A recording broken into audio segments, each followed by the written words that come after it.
ako guys magluto ng lettuce with egg. Ayan. Lettuce omelette. Okay guys, so ayan, naka-slice ako ng lettuce. So nakugasan ko na rin siya. So I will put this egg.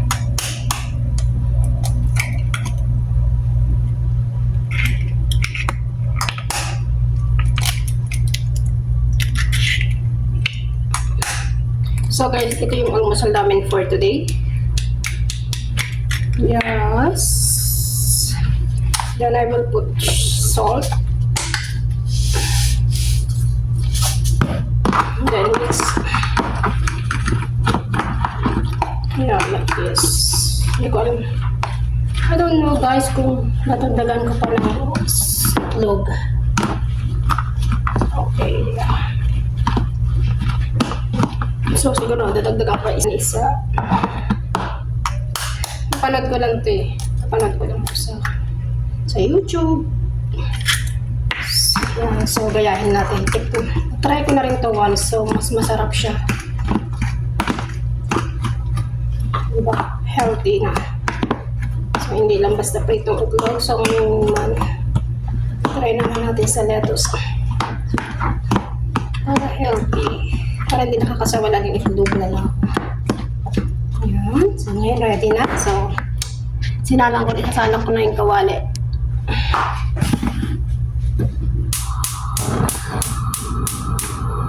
Okay.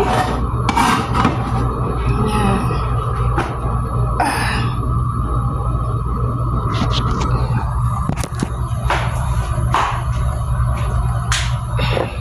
Tapos habang hinihintay kong umilit yung kawali, ayan, may isang basong kape.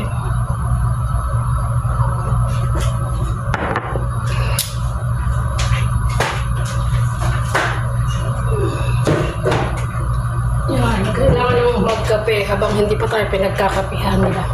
So ito guys, yung oil namin. Lalagyan ko na yung ating kawali. Ayan. I think I need more oil. Yan, oil. Medyo mainit.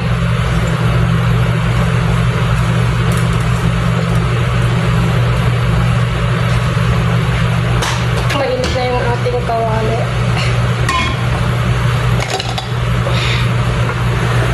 Basta kapo lang.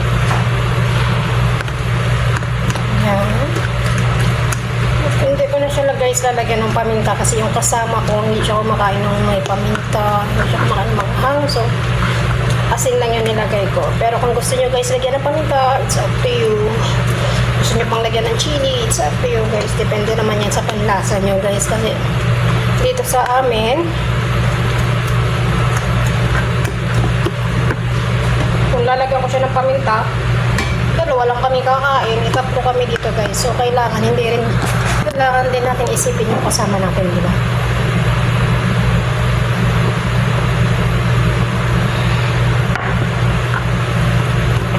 So okay, yan guys, ilalagay ko na siya pa konti-konti. Yan, ganito lang guys.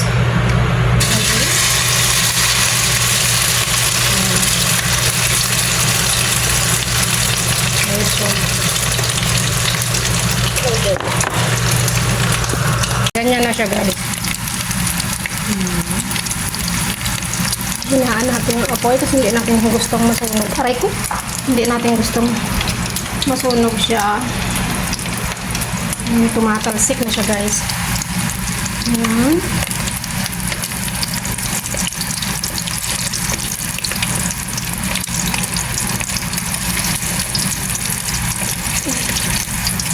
So mahirap. Na-try nyo na rin ba ito yung habang kumukuha ng video eh makapag-concentrate kasi yung isang kamay nasa yan.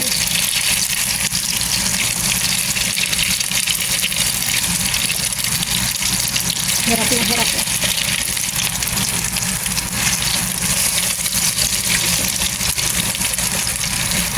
Okay, yan. So ayan guys, luto na yung ilalim. Kasi diba ang lettuce guys, kahit hindi nyo na siyang pakalutuin kasi ano naman siya, vegetable. So kinakain niya ng hilaw guys ha. Kaya okay na yan. Okay na yan yung half cook lang. So, tatanggalin ko na. Ito na yung ating finished product.